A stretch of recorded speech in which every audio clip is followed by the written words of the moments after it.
आज के इस वीडियो में एक क्वेश्चन देखेंगे जो एसएससी जेईई 2024 में आया हुआ है। देखो मैं क्वेश्चन रीड कर देता हूँ आपको। Back EMF is a significant quantity during operation of a DC motor. ये कह रहा है कि बैक ईएमएफ जो है डीसी मोटर के ऑपरेशन में एक सिग्निफिकेंट क्वांटिटी है, ठीक है। तो ये बोल रही है बैक ईएमएफ के रिगार्डिंग कौन सा स्टेटमेंट इनमें से सही है, ठीक है। तो वापस से बोल देता हूँ कि इन ये स्टेटमेंट दिए हुए हैं कुछ, इनमें से पूछा है बैक ईएमएफ के रिगार्डिंग इनमें से कौन सा स्टेटमेंट सही है। आप वीडियो को पॉज करके ये स्टेटमेंट पढ़ सकते हैं, मैं आपको इसका सॉल्यूशन करके बताता हूँ, ठीक है। देखो सबसे पहले बैक ईएमएफ के बारे में बता देता हूँ। मैंने सिंपल एक मोटर का डायग्राम बनाया है, ठीक है। तो मैं आपको बैक ईएमएफ बता देता हूँ जो अपने मोटर के आर्मेचर में डेवलप होती है। देखो यहाँ पे लिखा है this is the EMF generated in the armature of DC motor. Back EMF क्या होती है? एक ईएमएफ होती है जो जो आर्मेचर होता है डीसी मोटर के उसमें जनरेट होती है, ठीक है। That oppose the applied voltage. ये बैक ईएमएफ क्या करती है? जो अप्लाइड वोल्टेज होता है उसको हमेशा क्या करती है? ओपोज करती है। अब देखो आगे लिखा है it is caused by motor rotation. अब ये जो बैक ईएमएफ है, ठीक है ना, वो कैसे प्रोड्यूस होती है? जो ये रोटर है उसके रोटेशन में। देखो जो रोटर के कंडक्टर होते हैं ना, वो जो मैग्नेटिक फील्ड होता है उसको काटते हैं। तो अपन को पता है जैसे जैसे मैग्नेटिक फील्ड को रोटर के कंडक्टर काटेंगे तो ईएमएफ डेवलप होगी, क्योंकि अपन को पता है जैसे ही चेंज इन मैग्नेटिक फील्ड होती है वहाँ पे क्या होता है? ईएमएफ डेवलप होती है। तो ईएमएफ डेवलप होगी जिस ईएमएफ को नाम दिया गया बैक ईएमएफ। और जितनी ज़्यादा तेज ये रोटर कंडक्टर घूमेंगे उतनी ज़्यादा ये बैक ईएमएफ डेवलप होगी। मतलब कि जितनी तेज रफ्तार से ये रोटेट करेंगे उतनी ज़्यादा बैक ईएमएफ डेवलप होगी। तो देखो यहाँ पे लिखा है and proportional to the speed of the motor. यहाँ पे लिखा है कि जो बैक ईएमएफ है, जैसे कि मैंने आपको बताया, किसके प्रोपोर्शनल होती है? मोटर की स्पीड के। अब देखो ध्यान से सुनना, बैक ईएमएफ का फॉर्मूला होता है P n phi Z/60A, ठीक है ना।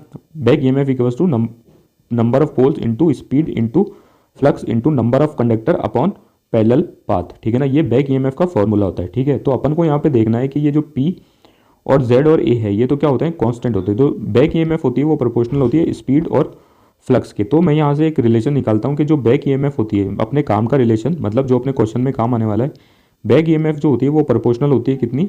किसके? स्पीड के। और मैंने आपको बता ही दिया कि वो कैसे होती है भाई। जितनी ज़्यादा स्पीड से कंडक्टर घूमेंगे, मतलब मैग्नेटिक फील्ड को काटेंगे, उतनी ज़्यादा ईएमएफ डेवलप होगी, ठीक है ना। तो बैक ईएमएफ किसके प्रोपोर्शनल होती है? स्पीड के। अब देखो मैं आपको एक चीज़ बताता हूँ।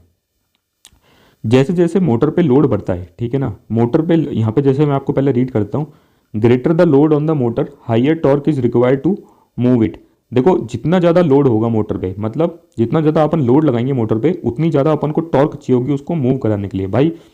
मतलब उतना ही तो ज़्यादा दम लगाना पड़ेगा उसको मूव कराने के लिए। जितना अपन लोड बढ़ाते रहेंगे उतनी ज़्यादा अपन को टॉर्क चाहिए होगी उसको मूव कराने के लिए। मतलब जो टॉर्क होती है वो, ठीक है, वो क्या चाहिए होगी? ज़्यादा जो होगी। जैसे जैसे लोड बढ़ाएंगे उतनी ज़्यादा अपन को टॉर्क चाहिए होगी अपनी मोटर को मूव कराने के लिए। अब देखो आगे देखो, when load is increase torque has to be increase. इसका मतलब जैसे कि मैंने आपको बताया जैसे जैसे लोड इंक्रीज करेंगे तो टॉर्क को भी अपन को इंक्रीज करनी पड़ेगी, क्योंकि अपन ने देखा कि जो लोड है वो डायरेक्टली प्रोपोर्शनल है किसके? टॉर्क के। मतलब जितना ज़्यादा लोड होगा उतनी ज़्यादा अपन को टॉर्क को इंक्रीज करनी पड़ेगी, ठीक है। अब देखो अपन को पता है but the torque is inversely proportional to the speed. देखो टॉर्क जो होती है ना वो इन्वर्सली प्रोपोर्शनल होती है स्पीड के। मतलब जितनी ज़्यादा टॉर्क होगी ना उतनी जितनी ज़्यादा टॉर्क बढ़ेगी उतनी स्पीड कम होती जाएगी। तो यहाँ से अपन बोल सकते हैं लोड बढ़ाया तो अपनी टॉर्क बढ़ी, और जितनी ज़्यादा टॉर्क बढ़ी उसके प्रोपोर्शन में जो स्पीड है वो अपनी रिड्यूस कर गई। और अपन ने देखा कि स्पीड जो थी, जैसे कि मैंने आपको यहाँ पे बताया, स्पीड जो थी वो प्रोपोर्शनल थी किसके? बैक ईएमएफ के। तो भाई लोड बढ़ाने से, यहाँ पे बताता हूँ, लोड बढ़ाने से, यहाँ से वापस से बताता हूँ, लोड बढ़ाने से टॉर्क बढ़ा, ठीक है। देखो लोड बढ़ाने से टॉर्क बढ़ा और टॉर्क बढ़ाने से स्पीड घटी, ठीक है ना। और स्पीड डायरेक्टली प्रोपोर्शनल के है किसके? बैक ईएमएफ के। तो जितनी ज़्यादा स्पीड कम होगी उतनी ही बैक ईएमएफ भी अपनी क्या हो जाएगी? कम हो जाएगी, ठीक है। अगर आपको इस बात को नहीं समझ में आया हो तो मैं इसको देखो समराइज करके मैंने एक साथ लिखा है। देखो लोड डायरेक्टली प्रोपोर्शनल है किसके? टॉर्क के। मतलब जितना ज़्यादा लोड होगा मोटर को मूव कराने के लिए अपन को उतनी ज़्यादा ही टॉर्क बढ़ानी पड़ेगी। और टॉर्क है इन्वर्सली प्रोपोर्शनल टू स्पीड। मतलब जितनी ज़्यादा टॉर्क होगी उतनी कम स्पीड होती चली जाएगी। और स्पीड जो है वो प्रोपोर्शनल है किसके? अपने बैक ईएमएफ की। मतलब जितनी कम स्पीड होगी उतनी कम अपनी बैक ईएमएफ हो जाएगी। तो देखो मैंने यहाँ पे ये लिख रखा है, आप इसको यहाँ से पकड़ो। जैसे जैसे लोड इंक्रीज करेंगे, ऊपर वाले रिलेशन भी देखते जाना, लोड इंक्रीज करेंगे तो टॉर्क इंक्रीज होगी, ठीक है। टॉर्क इंक्रीज होगी तो स्पीड डिक्रीज होगी, और स्पीड डिक्रीज हो रही है तो बैक ईएमएफ भी क्या होगी?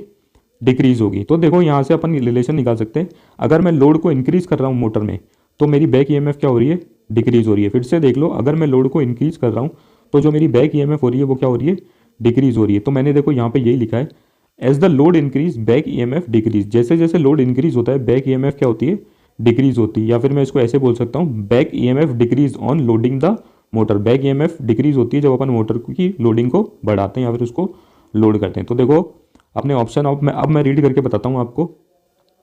देखो पहला लिखा है, back EMF increase considerably while loading the motor. Back EMF increase होती है जब मोटर की लोडिंग करते हैं, तो ये स्टेटमेंट गलत है। अभी भी अपन ने देखा कि बैक ईएमएफ तो जो है मोटर की लोडिंग करने पे क्या होती है, डिक्रीज होती है। तो ये वाला जो ऑप्शन है वो अपना करेक्ट है। अब देखो ये वाला ऑप्शन देखो, back EMF is not necessary for the electromechanical energy conversion in a motor. भाई बैक ईएमएफ सबसे जरूरी है इलेक्ट्रोमैकेनिकल एनर्जी कन्वर्जन के लिए। At no load back EMF is zero, तो ये बात गलत है। जब लोड नहीं लगा होगा तो बैक ईएमएफ जीरो नहीं होगी। तो जो करेक्ट ऑप्शन है, जो मैंने आपको करके बता भी दिया कि कैसे करेक्ट ऑप्शन है, तो वो ये है कि बैक ईएमएफ डिक्रीज होगी जब अपन मोटर की लोडिंग करेंगे। या फिर मैं इसको ऐसे भी बोल सकता हूँ, अगर मोटर पे लोड बढ़ाएंगे तो जो बैक ईएमएफ होगी वो डिक्रीज होगी। Thank you.